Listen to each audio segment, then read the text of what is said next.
মাধবপুর লেকের চতুর্পাশটা আমি আপনাদেরকে একটু ঘুরে ঘুরে দেখানোর চেষ্টা করতেছি।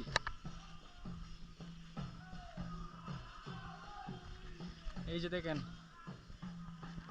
কি সুন্দর ভিউ। আমি এখন যাইতেছি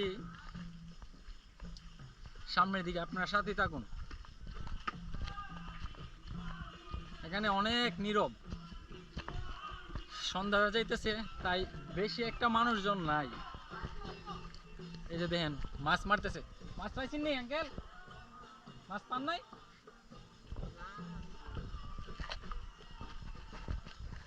মাছ পাই নাই বললো।